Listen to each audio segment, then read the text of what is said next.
My name is Sister Janet Marie Peterworth, native of Louisville, Louisville's West End. Grew up at 38th and Market. Our house is still there. I know the lady that lives there now and have been inside the house in recent years, and it does my heart good to see that the house is so very well taken care of. I went to St. Columba Grade School with the Mount St. Joseph Ursulines, and then went to Ursuline Academy at Shelby and Chestnut Street, which still stands, is now the Maven Apartments.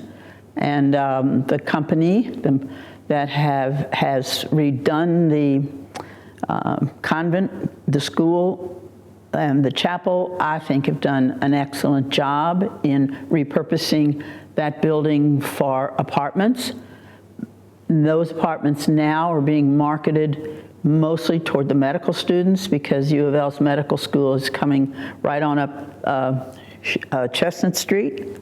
And I'm fond of telling the girls at Sacred Heart Academy and the faculty that I went to the other school. Now, most of them don't even know that the other school existed. I told somebody that the other day, and they said, "Oh, you went to Assumption?" I said, "No, no, the other Ursuline school." "Oh, there was another one?" "Yes." And so it gives you an opportunity to have a little history lesson with those young women. They don't know what that place is.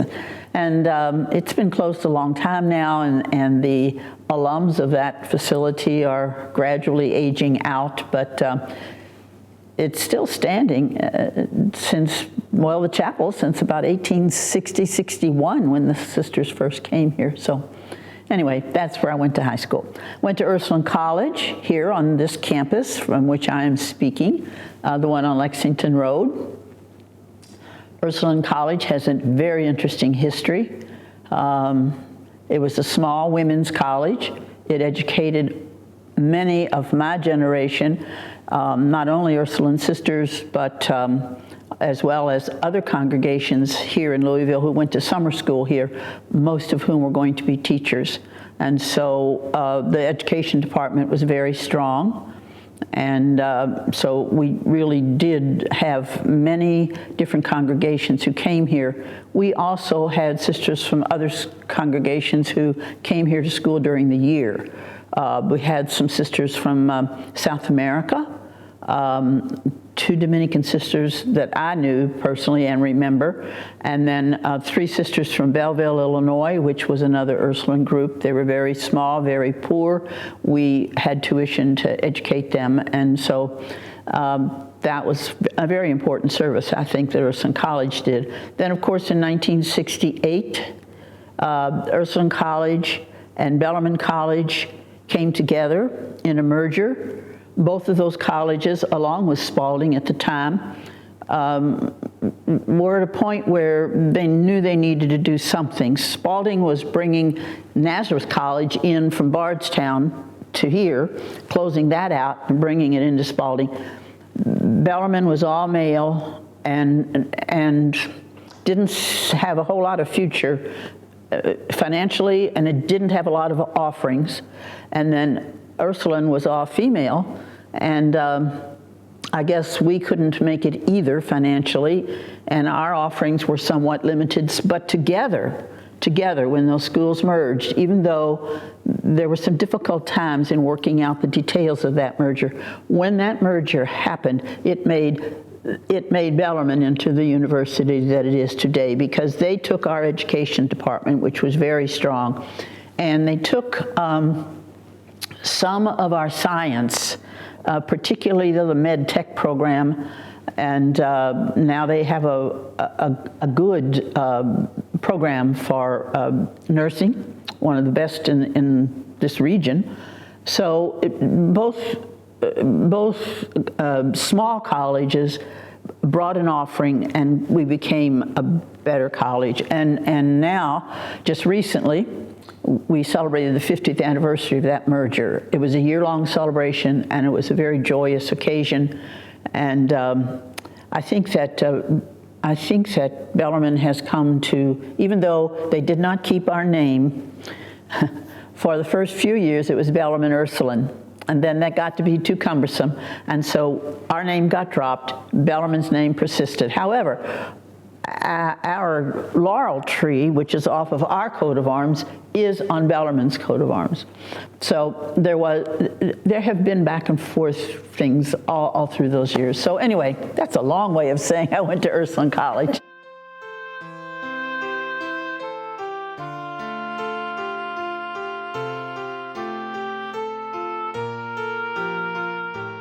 Of course, I entered here in 1954. I graduated in 54 from Ursuline Academy in June, came out here in September of 1954. So I did not know these Ursulines very well. I did not know these women as well as I knew the sisters from Owensboro, the Mount St. Joseph Ursulines. I knew them much better.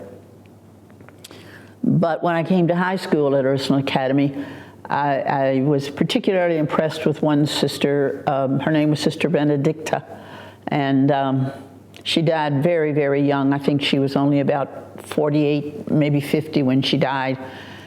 She was principal for a while at Sacred Heart Academy, but she was a big inspiration to me and very important part of my vocation. So I guess it was through her that I got connected out here. We always called this group the Sacred Heart Ursulines, and in a rather derogatory way, somehow we also called them the Rich Ursulines. Now my guess is, I don't know that they were particularly, but a girl from the West End coming out to the East End of Louisville and seeing the magnificence of this campus, even then, even though it was farmland to some extent, but just to see it, the whole frontage along Shelbyville Road must have made us feel like they were very rich, because that's the impression that you got when kids from the West End drove up here to the East End. So that's just something that we always called them. I don't know. Anyway, well, I went through the normal formation process, and in those days, if you recall, I don't think Vatican II, I think Vatican II was only in the mind of God, because it didn't seem to be in anybody else's mind in 54.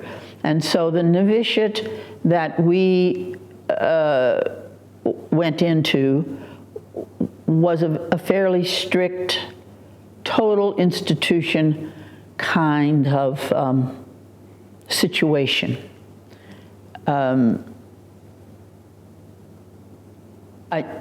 I looked back on it in later years saying it's a shame it got wasted on a bunch of teenagers, because it seemed that mostly what we did was try to figure out ways to do end runs around all of the things that we were expected to do. But that's a teenager. And those women who worked with us did a good job, really, with the knowledge that they had and the kind of church law that they were following in those days. I don't fault them at all. I think that it was what it was, and it was the things that had been handed down for years until Vatican II. Now, I was long out of formation when Vatican II came along. So anyway, it was a good time in a way, but I still think it was probably wasted on me as a teenager. So then, let's see. Our particular group, after the novitiate, we were allowed to stay home 1 year and study totally. That's all we did. We were students. That was not true of many different classes. Other classes were sent out right after they were novices. None of us went out with teaching certificates. You got your teaching certificate as you went along. And those first years of teaching, were were difficult, but not as difficult as they would be today, because the children then, and I must confess that the uniform helped. It helped a lot. But those children had a respect, I think, for us that I'm not sure that the generation today has in classrooms, from what I hear. But anyway, so we stayed home that year and studied.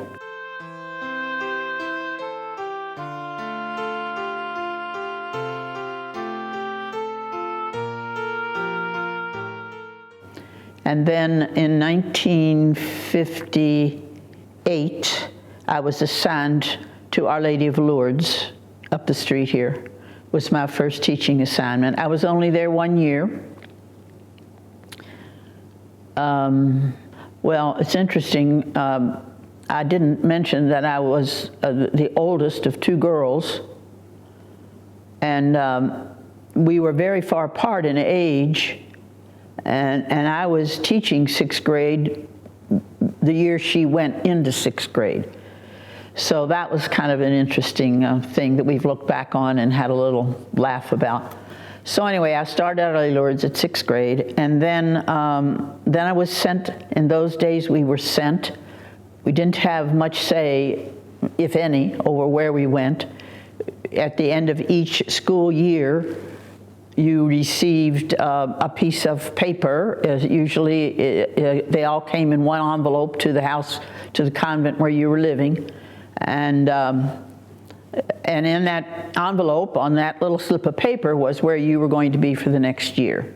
So at the end of the first year at Lourdes, I was switched to St. Joseph's in Butchertown.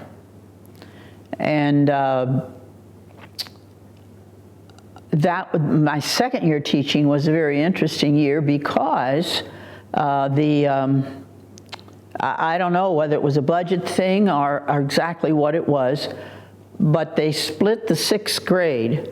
So the sister that had 5th grade had a full 5th grade and all of the 6th grade girls, and I had the 7th grade and all of the 6th grade boys. So I had 48 basically junior high kids, most of whom were boys, in one classroom. There were so many kids in there, in that room, that we had the desks pushed up against the chalkboards, so that chalkboard was virtually useless. And you had to have 2 preparations. So while you were teaching the 7th grade, you were trying to keep the 6th grade boys busy with what they were supposed to be doing out of 6th grade. Anyway, that was a real challenge. The next year, I only had, I don't know what happened, but I only had 6th grade or something like that. Anyway, or maybe I had full 7th grade. I guess that's what it was. Anyway, I survived that. So I was there in Pittsburgh, in Butchertown for 2 years, and then I was assigned to Pittsburgh to start my master's at Duquesne. Now, mind you, I hadn't finished my bachelor's yet. But anyway, that's the way they did it then. So I would go off to Duquesne, and I taught at Our Lady of the Most Blessed Sacrament out on Frankstown Road, which is now, I understand, apartments for the elderly, the well elderly. It was a beautiful school, and it was a very interesting house. Just one funny thing about that, I had 6th grade, and Sister Rita Marie Nowacki had 7th grade, I think, and Sister Louise Marie Willenbrink had 8th grade, and so here we were, Janet Marie, Rita Marie, and Louise Marie. So if you sent a note and you say to this kid, take this to Sister Louise Marie, all they heard was Marie. More than once you found a child standing out in the hall with a note, didn't have any idea which of the Maries to take it to. But that was a fun year. That was a fun year. And so after that, then I was sent to Omaha. In the meanwhile, in 1961, I think I did graduate someplace along the line after Pittsburgh. I came home from Pittsburgh, yeah. And so then when I went out to Omaha, by that time I had barely gotten my bachelor's degree and started in Omaha. Now Omaha for this congregation was sort of like a revolving door. You went out there to study. You knew it was like a house of studies. You knew that's what you were going to do, and basically it was an in and out thing 4 years. You go in, you went to Saturday school, you went to summer school, Saturday school, summer school, and so forth until you got your master's. And then you knew you didn't stay there, you were off to someplace else. And of course, that's exactly what happened. Those Omaha years were also fun years, although we worked very hard, but it was a house of 11. And we had a good time. In the summertime, when the sisters came for summer school, the size of the house almost doubled, and so beds were everywhere, even in the telephone room, everywhere, because we just didn't have space for them. So that was always great fun, to sort of like being on a summer camping trip.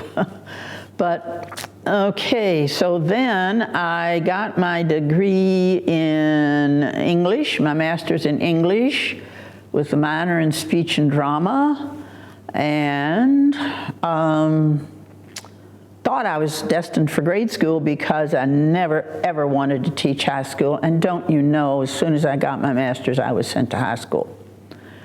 And off to Bishop Walsh in Cumberland. And Bishop Walsh was a brand new school, brand new, so brand new that we walked across boards to get over the mud to get into the school. The library wasn't finished, the cafeteria wasn't finished. It was an interesting experimental school. It was called a co-institutional school. And there had been in Cumberland, St. Patrick, which was taught by the School Sisters of Notre Dame, Ursuline High School, which was the Ursuline Sisters, and Christian Brothers High School, which was the Christian Brothers. So the Diocese of Baltimore, since those three schools were having a hard time sustaining themselves, put all three of these high schools together into one co-institutional school. We had 6 Notre Dame sisters, 6 Ursuline sisters, 12 Christian Brothers, 2 lay teachers, and a chaplain.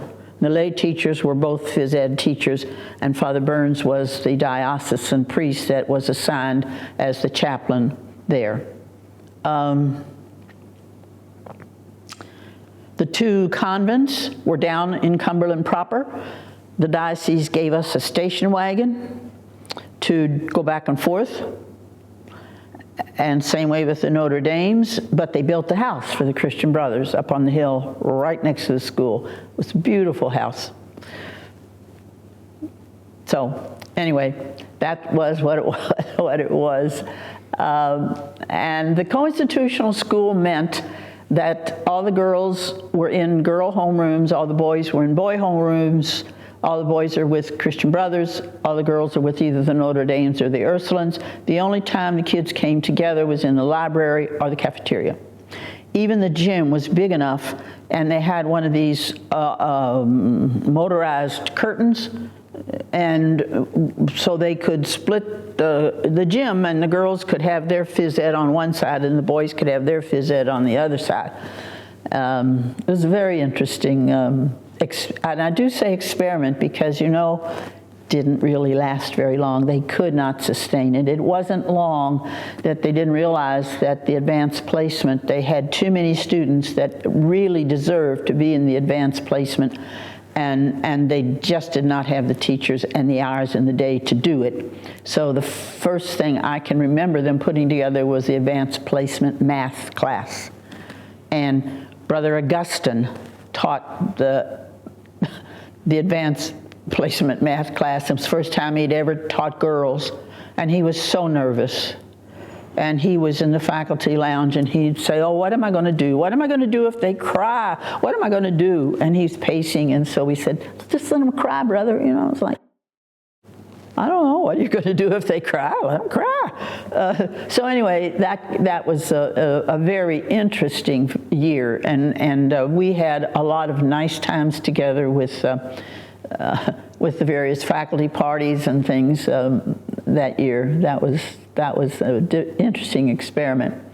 One of the things that I remember clearly is we had a driver's ed course, and one of the brothers taught the driver's ed course, but the brothers could not ride in the car with girls, with women. So when it came time to do the road testing and all of the road hours that they had to get in, I did the driver's ed with the girls in the car, and he could take the boys in the car. It was just so interesting. Now, what year was this? This was 66, 67. Mm-hmm. As I look at my ministry, I recognize that I really spent more of my ministry outside of the city of Louisville than I did until I came back in 2014, and I guess I'm sort of here now for the rest of the season. But most of the time I was doing other things outside of the city, so when I came back here, I didn't know very much about, I knew how to get around, sort of, but even that was, I needed to reorient myself, but I didn't know any of the clergy or any of that kind of thing, so I suppose that's neither here nor there. It was just to say that most of my ministry was outside of the city of Louisville.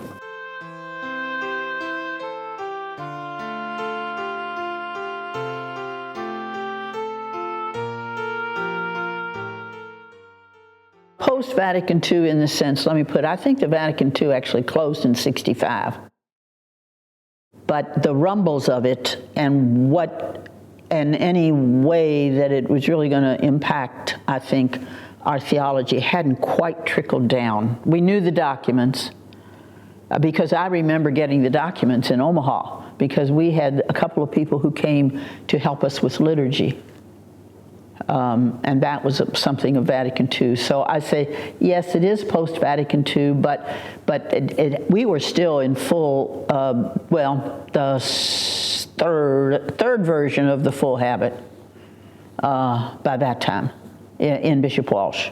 We were still in celluloid headbands, yes, and the celluloid gimp. But then after that, we did away with the headband, and then they did these little short or long veils, and that your hair could show. Okay, so I come back here in 67 with the obedience to teach at the college. I was going to teach, Ursuline College was still in existence. I guess I was going to teach English. Anyway, I was assigned to the college.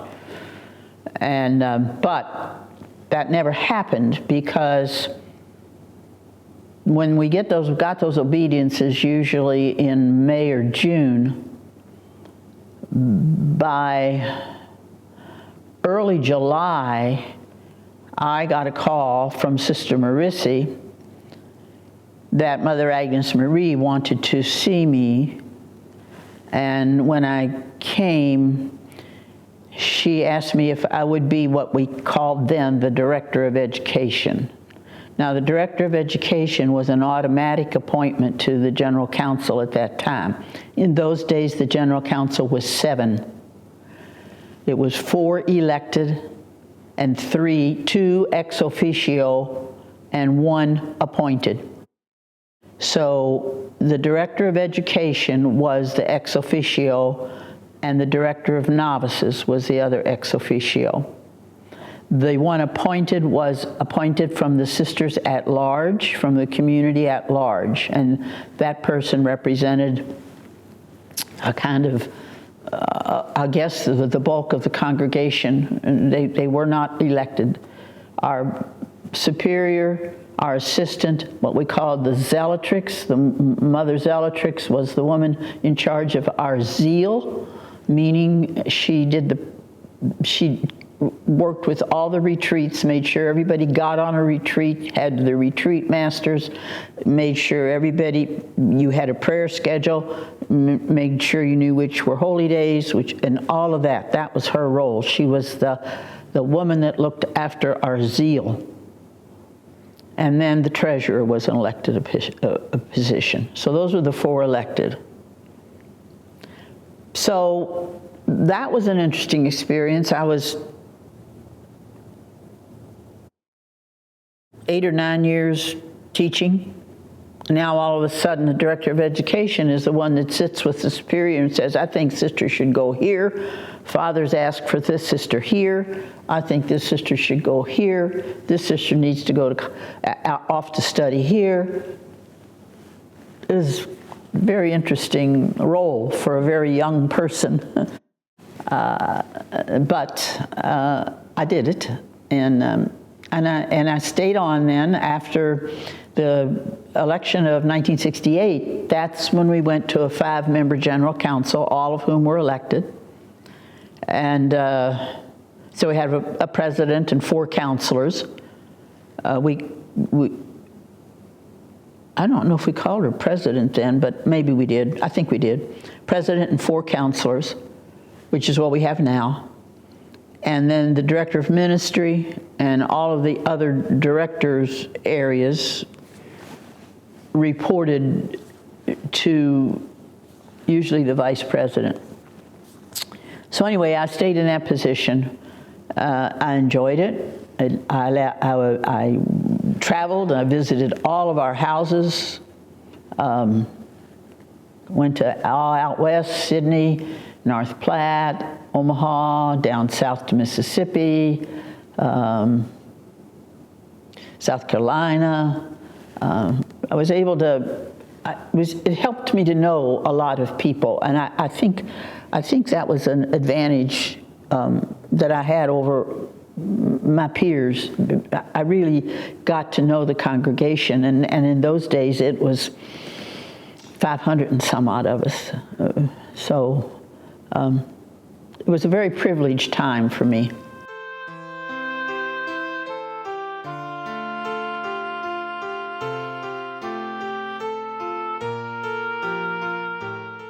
In the meanwhile, I was doing that Brendan was elected to that council, and Brendan and I shared an office. The door, one door went in, and then our offices went off like that. And that's how I got to know her. So in 1970, I was finished with Director of Education and ready to move on, and Sister Brendan and I wanted to do our part. The racial issues in Louisville were just awful at that time, and the public schools were getting ready to integrate the schools. And one of the things that they were doing prior to integrating students was to integrate faculties. So they did a couple of years, 2 or 3 years, of trying to get white teachers into African American schools and vice versa.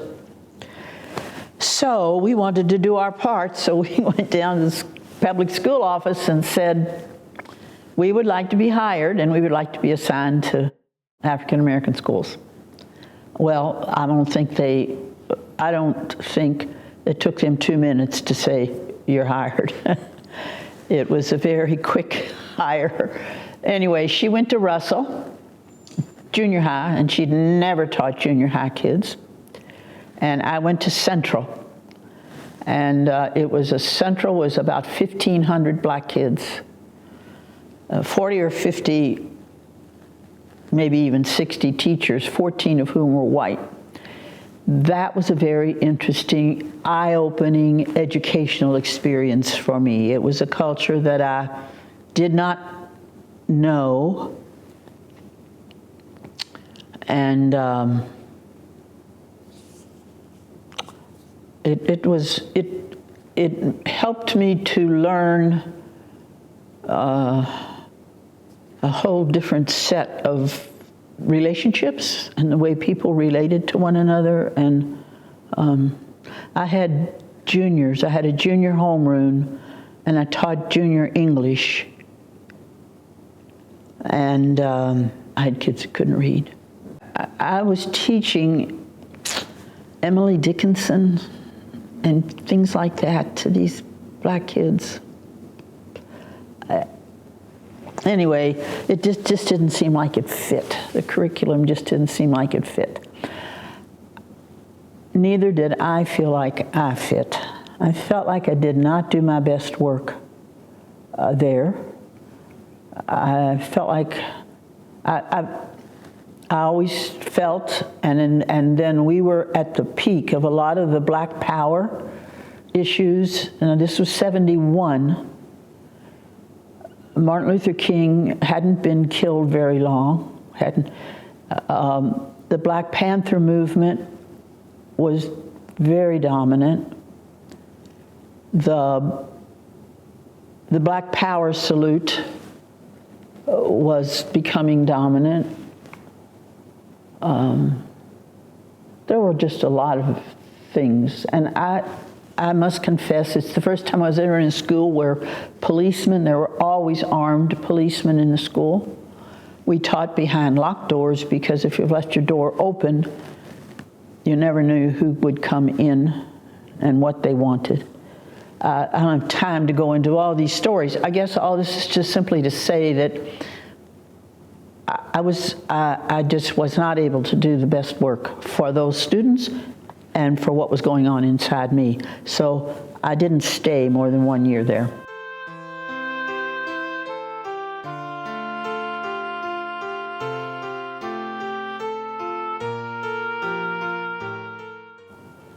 And so after that, one of our sisters was retiring from St. Joseph's Butchertown, so I replied and became principal at St. Joseph's in Butchertown. And I was there for 4 years. And we had a really good school because I had a really good faculty, top-notch people, good primary people, good junior high people. And we had a really good school. However, I must say the pastor, who is deceased now, seemed to feel that he could run the school better than I could, even though I was certified in education and in education administration, in principalship. So it just didn't seem like it was going to work.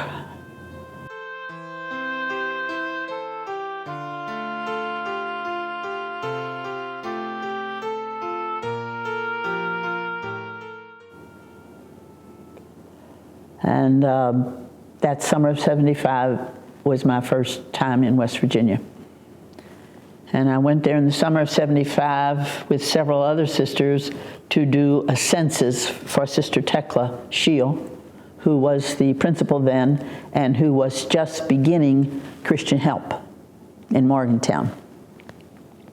And so we had a grand time that summer. It was the summer Jaws came out. And the reason I remember it was the summer Jaws came out was because we were living in a 2-story house that Tekla had gotten for us for the summer. And it was so god-awful hot that the only way we could get any relief was to go to, I think we went to like the 11 o'clock p.m. showing of Jaws just to get the air-conditioned theater to get some relief.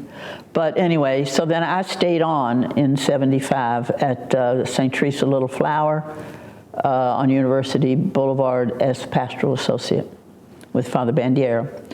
And I was there a year, and I learned that there was Morgantown is sort of split down the middle with the Monongahela River, and this side is Westover's over there, and Morgantown proper's over here.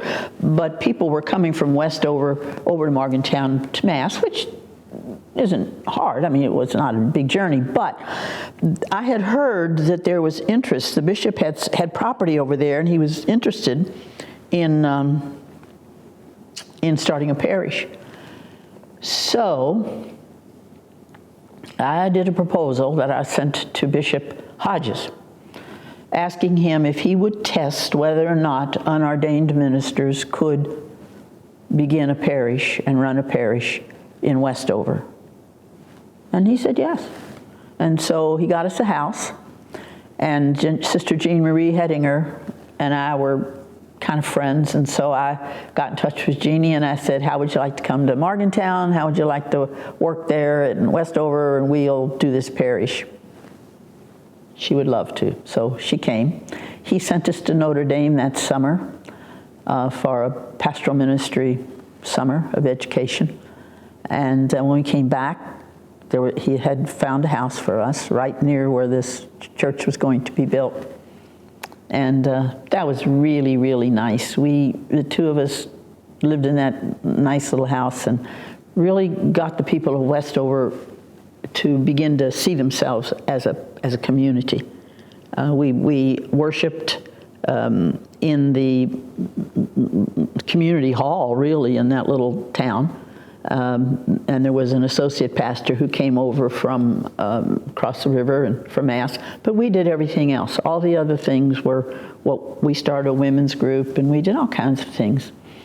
And so we did such a very good job that they decided it was time to build a church. Well, everybody knows that women don't know how to build churches.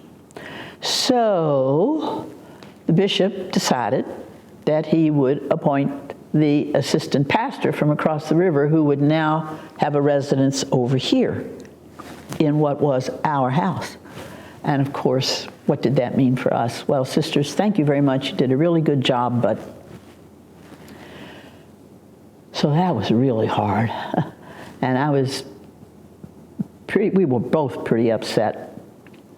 We went to Wheeling and to talk to the bishop, but we didn't get anywhere. He was going to do that, and we couldn't stay. So in the meantime, as God would have it, there had been a flood in Mingo County in 1977, April the 2nd, I believe. Yes, April the 2nd, 1977. A 500-year flood wiped out that valley. And so the bishop said, I would like you to become part of an ecumenical pastoral counseling team to go down there. The West Virginia Council of Churches had taken up money in the churches in the Diocese of West Wheeling, Charleston. And they had taken up collection in other churches. And they put all that money together, and they put together a disaster counseling, ecumenical disaster counseling team. And Sister Jane Marie and I were asked by the bishop to be a part of that through Catholic Charities. He bought us a car, they rented the house that we lived in, and they paid us.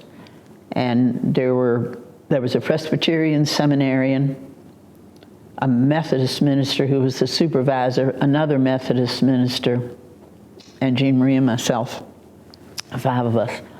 And we went down there then and just divided the county up into sections and just knocked on trailer doors and houses that were half gone.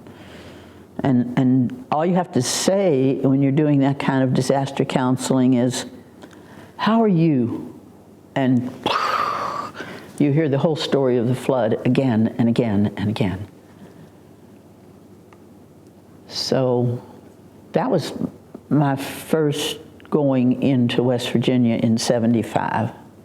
In 70.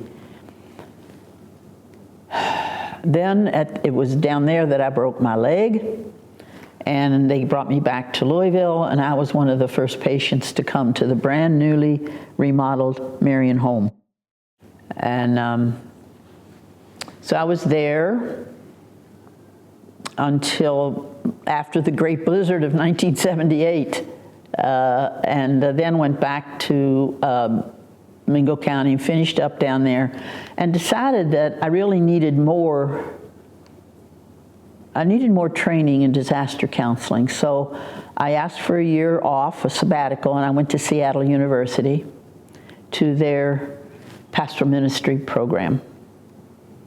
And in that program, not only did you study the theology and scripture and documents of Vatican II and all that, but then you also had a ministry that you had to be involved in, so I chose hospital ministry because it was the closest to that. So did a year of hospital ministry at Virginia Mason, a cancer institute out there in Seattle. And then I got a scholarship to the Institute of Medicine and Religion at the University of Tennessee, City of Memphis Hospital, and went for a year down there and finished my CPE. That was very interesting because the hospital in Memphis is a major trauma hospital, similar to what the U of L hospital would be here. And my goodness, you saw those things that you see on TV, these emergency rooms that are like they're crazy places. It's true. I don't know how much good, I don't know about the surgery and all that, but the chaos and confusion and the big waiting rooms and all that, that's all very real. So anyway, I did that for a year. Okay, I did that for a year, and then I was looking for something. I thought, okay, now what? So one of the friends that I had made in Seattle was the vicar for religious in Fort Wayne, South Bend, and she said, oh, Janet, why don't you come up here, Fort Wayne, South Bend. I've got this nice little country parish, and this priest really needs somebody. He's a wonderful, wonderful man, but he's very shy, and he could really use somebody. He just, so I said, okay. So Fort Wayne, South Bend, we, the Ursuline Sisters, had never been in Fort Wayne, South Bend. It was like, okay, Donna.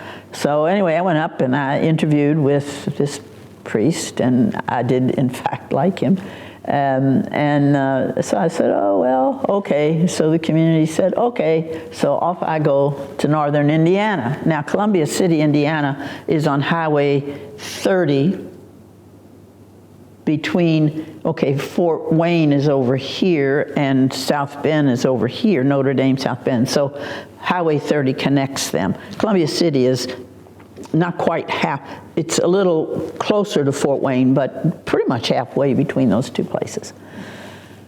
And it was a little parish of about 300 people. And there's a little house right there by the parish, and the priest lived in the rectory, and the church was sort of in the middle, and it was just really, really nice. And so I went there on Labor Day of 1980, yes, Labor Day of 1980, because I was down in Memphis and through 80, yeah. Labor Day of 1980, and in May of 81, not even a year later, he drops dead. He had a melanoma on his neck, and he went up to Cleveland Clinic, no, Johns Hopkins, to have it taken out, and the cancer had pretty much started down the lymph nodes. So he was still there recuperating, and he had a aneurysm that went from his lungs to his heart, killed him on the doorstep of his sister's house where he was staying. That was June 29th. In the meantime, while he was gone from the 1st of May until June 29th, basically, I was running the parish. So the bishop comes out, and he says to me, sister, how would you like to just run this parish? He said, I will send a priest out on weekends, and he can have Mass, he can hear confessions, and you do the rest. I said, okay, let me think about it, yes. So that was perhaps one of the most interesting ministries that I did. I had a lot of interesting ones, but that was my really first time in really working with adults in adult formation. They did not have an RCIA. We started the RCIA. They didn't have much of anything because poor Father Jim, he was so shy, and he was painfully shy. And he just didn't do any of those things. But anyway, it gave me a chance to really I do a lot of group work with people, and I really, really enjoyed it. And probably would have stayed, except in 1984 I was elected to the General Council, and we talked about the possibility of my staying up there and coming down here, but those were in the days before Zoom. Nobody ever heard of Zoom. So 4.5 hours from Columbia City to Louisville seemed a little too long. So I had to say goodbye to that. From 1980 to Labor Day of 80 until almost Labor Day of 84. It also told me that it's at that point where I learned that while I thought I wanted to be ordained, I don't. No. Because it raised, because I don't know, what I was doing basically, I should have been ordained. I just think the whole question of ordination needs to be, I just think that whole thing needs to be enlarged significantly. It really needs to be blown wide open. I don't think one person can be expected to do all of the things well that one person is called upon to do. So I think if you're going to call people forth and you're going to put a tag on it called ordained, then I believe you should be ordained for whatever skill and gift you have been given by the Spirit. Some people are terrible preachers, and I don't care what you're going to ever do, you can never make them good preachers. It is not their gift.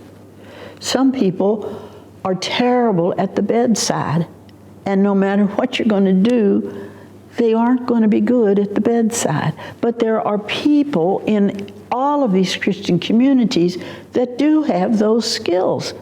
So why? And then why do we demand, on top of it, that these men have no companionship? They don't even have, and they're not even trained to live in community, most of them. So it was hard in Columbia City when I had to come home sometime, and you will read in that book about that. Oh, by the way, the book is The Emerging Pastor, and it is a book that was done with several of us in the diocese of Fort Wayne, South Bend, who were working as pastors in parishes. And there were some hard times when I would come home. It was like, wow. And I didn't even have a dog. I can understand why you need to kick back and maybe drink. I don't know. The self-care that you have to do self-care. And men are not, excuse me, this is a sexist statement, but men are not noted for self-care. It's hard. And so for me, I guess I don't believe in ordination.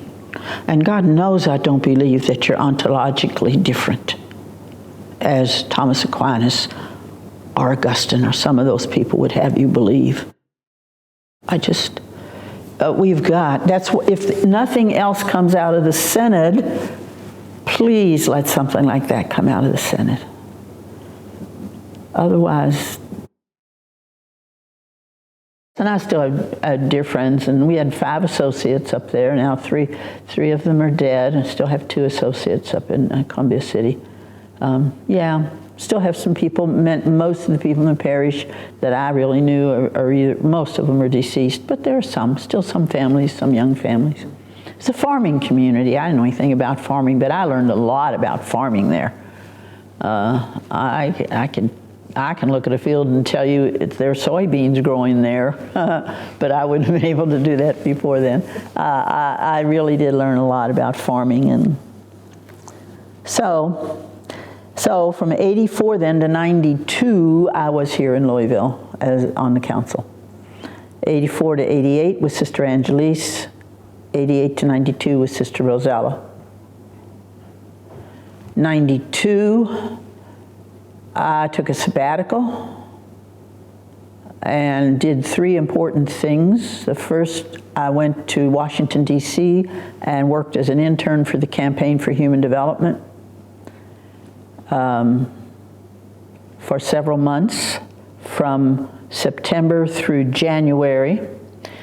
Then in January, I went out to Santa Fe, New Mexico for a 90-day experience. It wasn't a retreat exactly, but it was for religious in their middle years, and it was priest brothers and sisters. It was at the Sangre de Cristo Center in Santa Fe, just outside of Santa Fe. Beautiful, beautiful place. Very good program, very good program. And then after that, came back here in May, and a couple weeks later took off for Straubing and taught at Straubing the summer semester from Pentecost, right before Pentecost, through August. Taught year 13 in the high school, in the gymnasium, and year 5 in the Fachschule. Taught them English, and at night taught adults who were getting ready to become tourists and coming to the United States and needed some survival English in the evenings. That was fun too. So then, in July of '93, Sister Brenda broke her leg. No, excuse me, had an automobile accident, broke her back, not her leg. Had a serious automobile accident. And so when I came home then from Straubing, I went immediately to Morgantown and became her day nurse. And that's where we plotted to go to Mingo County. So 93, 94, I worked as a hospital chaplain because I was credentialed to work as a hospital chaplain at Mon General Hospital. And then in September of 94, we moved to Mingo County and stayed there till I came back here. I was able to get, through my connections in Mingo County from the 1978, I knew a couple of sisters, and one of them was a sister of St. Joseph of Wheeling, and the Sisters of St. Joseph of Wheeling at that time were looking to expand some ministries into the southern part of the state. Anything south of Charleston in West Virginia is basically a forgotten territory by the diocese. It is a diocese of Wheeling-Charleston, and so Wheeling is the dominant. It's not Charleston-Wheeling, it's Wheeling-Charleston. And so they wanted to put something down there, and they had in their heads this thing that they called Able Families. They had given it a name, they'd given it a mission statement, and all they needed now was somebody to run it. And they also had some seed money that they wanted to put into it. So Gretchen said to me, why don't you come and interview? So I did, and I was chosen to do that. Brendan was going to do Christian Help, and the Christian Help in Morgantown, which she ran for 12 years, gave her $25,000 to start a Christian Help South, they called it. And then when Christian Help South we had to get out of the building we were in because of the flood control. Morgantown did not want to have 2 pieces of property. So they said, I think we're going to have to split, and you're going to have to become yourself, and we're going to have to become ourselves. And she became Christian Help of Mingo County then, Inc., with her own board, and she was her own corporation from the state of West Virginia. It split the 2. And then I was with Able Families. So when Brendan first went down there, the congregation did not ask that she earn a salary. Now, eventually she began to do that because it's not healthy not to do that when you can begin to afford it. And eventually that Christian Help got really on its feet, and she began to take a salary simply because when she left, you're not going to find most people aren't going to work for nothing. So we were there, both of us, for 15 years in those capacities. And then we stayed 5 years longer, where after I left Able Families, I worked for the Christian Appalachian Project for 2 years as a board educator for nonprofit boards. I became certified as a board educator, and I traveled all over the southern part of West Virginia doing that. And then that was a grant, and grants end. And so then I was hired by the state of West Virginia to become an assister in helping people sign up for Obamacare, Affordable Care Act. And so that meant I went to senior citizen centers, college campuses, malls, any place, and said, would you like to sign up for the Affordable Care Act? We try to get people to sign up so that, it would succeed. And some people said, well, is that Obamacare? I said, it's called the Affordable Care Act. Is it Obamacare? Well, its name is the Affordable Care Act. Well, if it's not Obamacare, then I'll sign up. Okay. So anyway, so then in 2014, I came back here as president.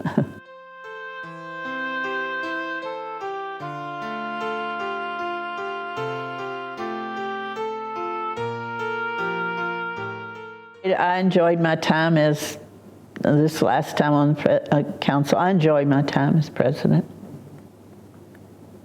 I enjoyed working with staff. I enjoyed getting to know people. This was a whole new thing. I didn't know anybody when I came here. I didn't know any of the staff at all. And it wasn't easy doing two big things that I think. Deciding that the Mother House was no longer a good use of, it was not good stewardship. We were down to about 14 people who really needed to live here. I lived here because it was so convenient. Besides, I liked the place, and there were a lot of people in communities, oh, I want to be caught dead living it. Well, I'm sorry, it's a matter of opinion. I liked it here. And so I chose to live here when I came back. And we had a number of meetings with the people who lived here, and oh my, they were so gracious. They saw it too. They saw it.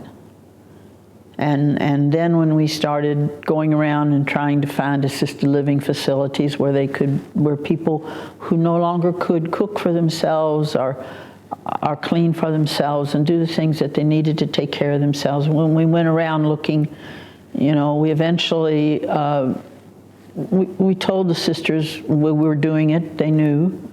And then when we settled finally on Twin Brook, they were most gracious.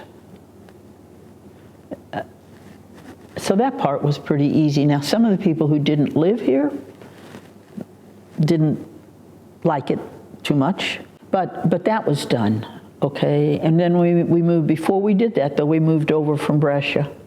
I mean, come on, you all. We've got empty space sitting over there. What? Why? How can we justify staying over here? How can we do that? So I convinced them that we couldn't do it. And so we moved over here. I mean, that we couldn't keep that. We just couldn't. It just wasn't right.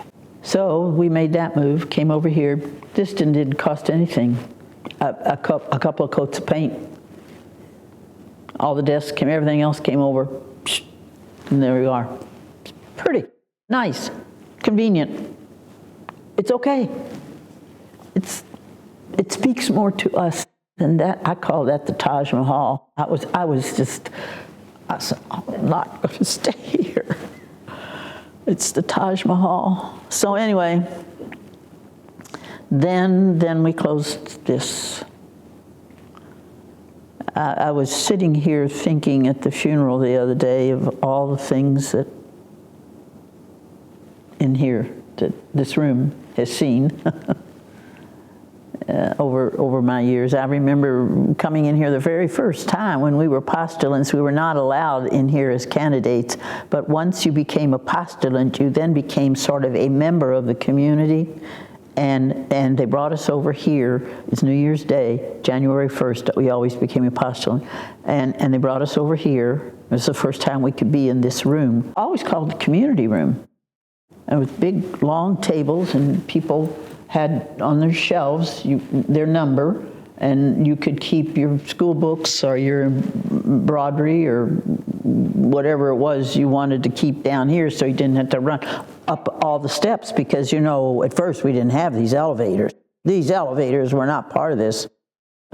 And so they all had shelves down here where they could keep their stuff, so they didn't have to walk up those steps. And but anyway, there are just lots of things, you know, the Christmas celebrations in here, and some parties in here, and it's just an interesting room full of memories. Then of course, the turning over of the property had been on the plate since 2005, and it was time. It was time, but that was hard. I shed a lot of tears over that, and I don't think people would believe that, but I did. It's like, oh.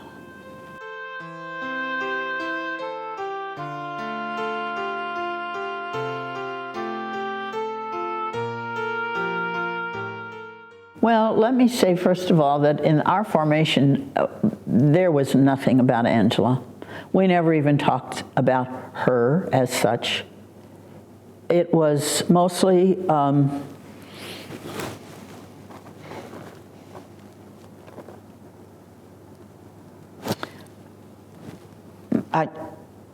I guess it was mostly Jesus. It was the bride of Christ notion, and it was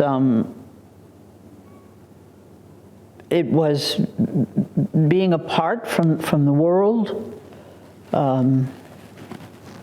It had its own clericalism, I think. Some of that was done to us by the Catholic people. Some of it was done to us by the church.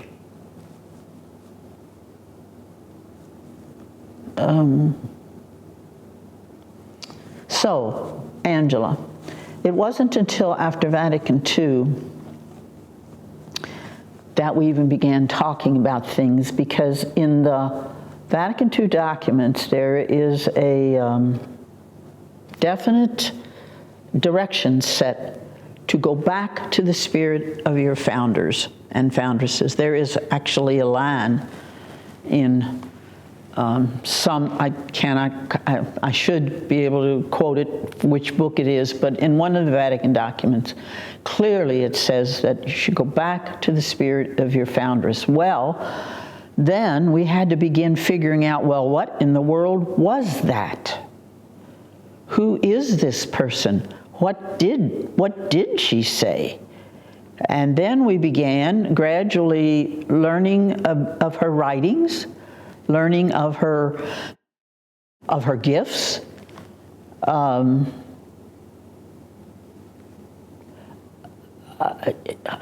I think probably in those days, and Sister Martha Buther will have a fit when she hears me say this, but I think in those days we did think that we were to just be teachers because that's what she wanted us to do. Now, in a way,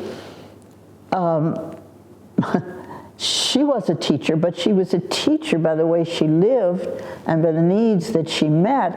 And so she taught by doing, she taught by being. We Ursulines have been known throughout Europe for centuries as educators. You know, possibly part of that, Ursula was the patroness, or still probably is, the patroness of the Sorbonne in France. And that was an educational institution. So she got connected with education. And so I think because Angela was dedicated to Ursula, almost everybody in that part of her time was dedicated to Ursula. She was a big, big female saint, even though we don't know for sure what her story is really. We know what the myth is, but I don't know if we know what the story is really. But anyway, she was a big influence in that period of time. And so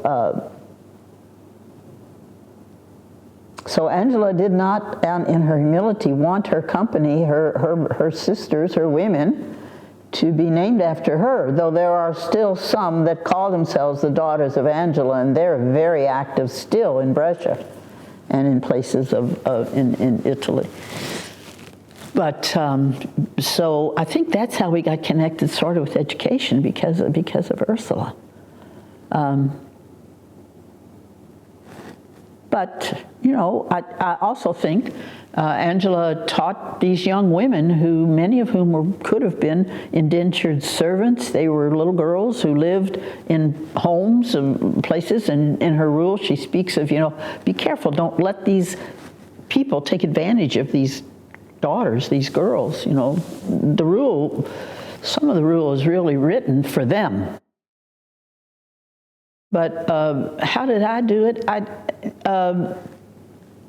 I don't know that it was conscious, that I'm always so conscious of Angela.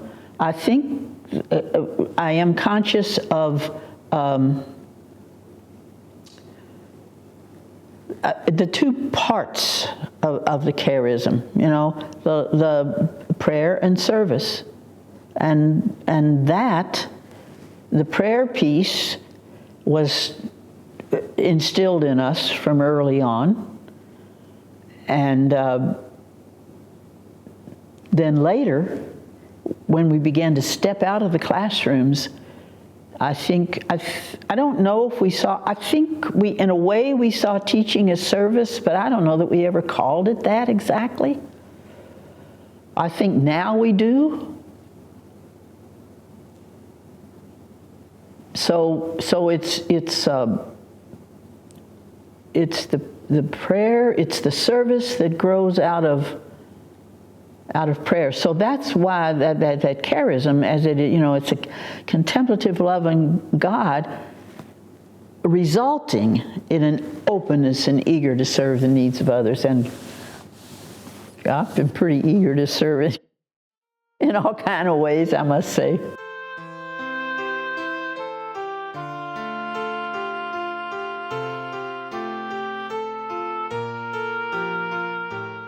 Oh, well, for me, at this age, I still have a lot of energy to do. I don't know. I haven't talked to Sister Kathy, but yesterday she was supposed to get a phone call from somebody in El Paso, see if we can still go down to the border. The border is not being flooded with immigrants the way the Republicans would have us believe. They can't get in. And so these places where they thought they were going to be so overwhelmed have more volunteers now than they have people. So we can't even go there yet. And so that, I'd go back to West Virginia if I had somebody to live with, but I don't want to live by myself but down there. Simply because I do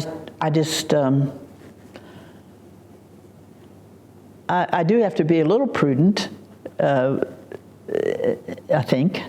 So I'm on boards. I like being on boards of directors, boards of trustees. I enjoyed being on Bellarmine's board. I was on Hildegard's House's board from the beginning. I had served my time, so I had to get off of that. I'm with the Interfaith Past Peace right now, their board. That's good. I'm on the board of Friends of Escapulas, the Nicaragua parish. That's a sister parish with St. Williams.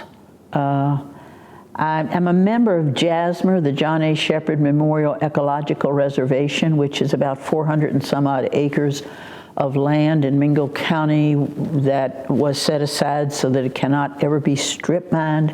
It's been undermined, but it hasn't. But it can't be strip mined. It's an ecological reservation, and I was just on a Zoom call with them the other day. Yeah.